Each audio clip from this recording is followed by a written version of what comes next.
Yes, hello, what's up? Yeah, I was just thinking about this when it comes to, rating boxers historically, I have seen so many of these ATG lists. I mean, I have to laugh because some people really don't know how to do it. And I am not really fond of making these lists because it's so hard, so difficult. I think it's unfair, actually, because I don't feel there ever can be the best, just one best guy in any kind of sports. So most of you will say, "Oh, Muhammad Ali was the best." No, no, come on, no. All right, stop that. Stop. That's not right. He was not. He was not the only best guy. All right, in boxing. Because if we look at it realistically, statistically, there are plenty of other guys who actually have stronger records, have a stronger claim to being the best ever. Alright? So Sugar Ray Robinson, right? He's got like 173, I believe, wins or something, and many of them by knockout. And he has been like world champion many times, many more than Ali actually has been. Actually, the saddest thing is that people they are too preoccupied with the heavyweights and the bigger guys and light heavyweights also eventually.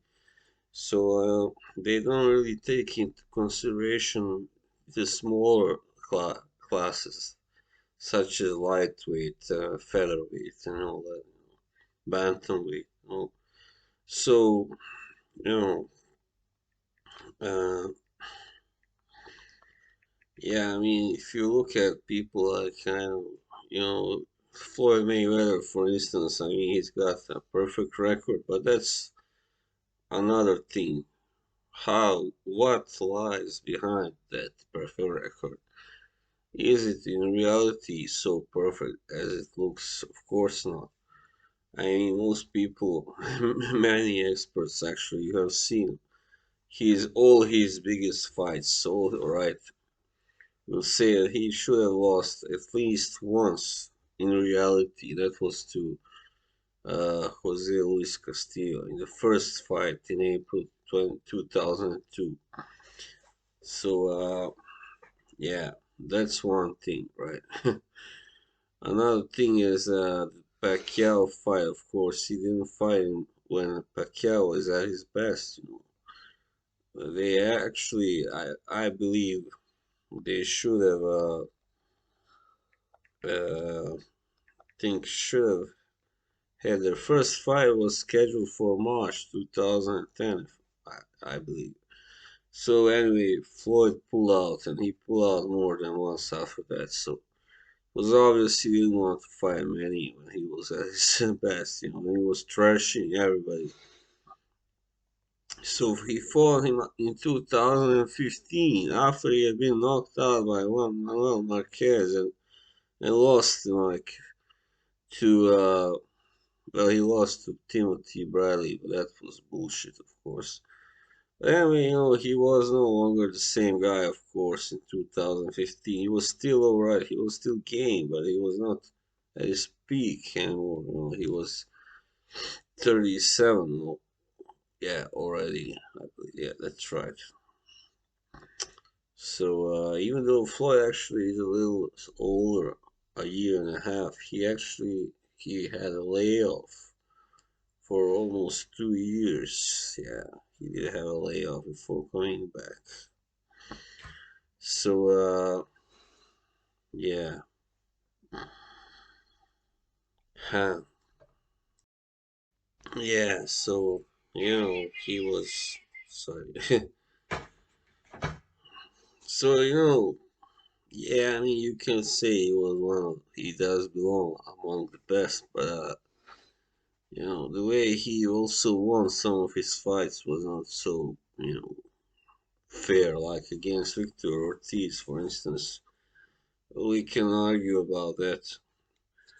But there are some really great fighters that haven't received their credit, haven't gotten their due, that's the problem. And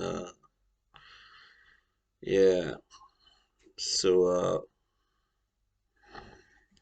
what else can I say? Sorry, just 1 second. um, it's pretty hard. I mean, of course, and then you got the old ones, the old guys. That's much like Willie Pep and Benny Leonard and all those very clever Tony Canzoneri and those guys who fought very long ago before the Second World War. So the criteria is pretty different because back then that it was another kind of physical athletic level. These guys were at simply a lower level athletically than boxers today. And after World War, like 70s, I would say it was then it started really getting like higher that level. So these guys, I know, I mean, some of these know-it-all guys like pundits that I know will always rate these guys higher than the guys that fought in the 70s, 80s, 90s, and now, but that's not always so fair either. I mean, why is Terry Norris, for instance, should he be ranked below somebody like, let's say, Jimmy McLaren or Barney Ross or Tony Canzoneri? I mean, come on. I personally think a guy like him does deserve to be ranked at the same, kind of spot. Yeah. And of course, there's a lot of that. There's a lot of bias. People are very biased when they put together these lists sometimes, and often. And not just regular boxing fans, but journalists also. Journalists can also be very biased. So it's important to remember that and just try and judge for yourself instead of like, oh, this list, yeah, this is from the Sports Illustrated, so they must be right, to put Ali and Robinson, whoever, Sugar Ray Leonard among the top three, And Sugar Ray Leonard is another thing. I really like. I mean, he was really amazing. He was just an amazing fighter. He pretty much sorry had it all. But still, he kept doing these retirements and coming back and retiring and coming back again. It looks like he just wasn't able to handle being a boxer too long at a time. Too yeah. So he needed each time he had a tough fight, he would retire. He retired, I believe, first time after Tommy Hearns and after beating Ayub Kalula, which was also a tough fight actually, but not as tough as the first Hearns fight, but in '82, I believe. And then he retired after coming back for only two fights in '84. I think he was knocked down in a fight against Kevin Howard. I think was simply not a top level fighter. So Leonard got like upset because of that. So he retired again, and then he came back to fight Marvin Hagler in '87. Yeah, and I think he beat Hagler. I think he beat Hagler. Definitely. Kind of close, but not, I don't see where people really make such a big fuss. Because Hagler he was not doing much in the first 5 rounds, alright? So he lost those first 5 rounds, definitely. So yeah, I mean, and then you have guys. like Mike Mccallum, like who are pretty much forgotten, by most of the establishment, and they are not gonna be, not likely gonna be ranked, among the top 20 all-time greats. Even though a guy like him, I would argue, he has, a case to be ranked among the top 20. If you look at all the names he beat and all the titles that he held and all that, how long he was at the top, of his game, that was pretty amazing. So, yeah, when it comes to Hagler himself, I think it was kind of, he retired when he was 33, or not yet, but all right, let's say 33. So he retired because he could not get a rematch with Leonard. So I think that was kind of, how to put it, like a kind of ego, egotistical move, because he still has a few big fights left in him, I believe. I bet most people will want to see him fight like maybe Tommy Hearns again or some of these other guys, Roberto Duran. There are plenty of fights that could have been made. At least one more fight. But no, his ego was hurt. He wasn't able. He wasn't given a chance to avenge that loss. And yeah, so when you kind of rate a fighter, it's easiest first to look at his achievements, right?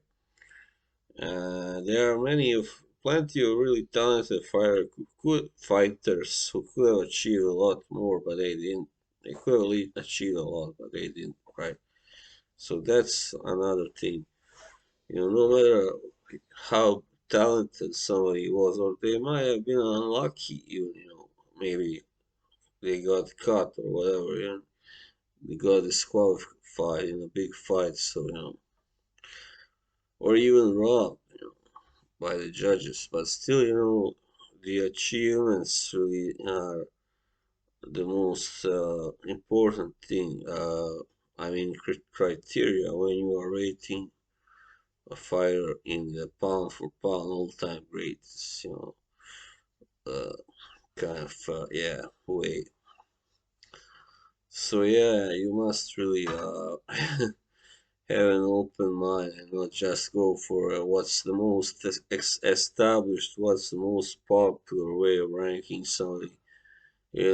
Sugar Ray, not Sugar Ray Robinson, Muhammad Ali, Sugar Ray Leonard, Joe Louis, maybe, all those guys always come in the top five. Roberto Duran also has a tendency to be there among them, but yeah, I mean, it's no, as I said in the beginning, it's not so easy because there are a lot of these guys were equally good, so how to rank them 1, 2, 3, 4, 5. That's really kind of silly if you ask me. That's why I hate making those lists. I don't do it. I stopped doing it a long time ago. I did it when I first started, going to these sites and these message boards and arguing. But there was always so much, ridiculous stuff going on. Everybody's, oh, you picked him, oh, that list sucks, nothing about boxing, that's so. But you hear a lot about those morons who hang on those kind of message boards, but you must not pay attention to them, of course. Who gives a shit what they think, right? Most of them are actually casual boxing fans, but they will not admit that. They will never admit. Yeah, yeah. So that's about it in a nutshell. Well, not so much in a nutshell. Anyway, have a nice day. Bye bye.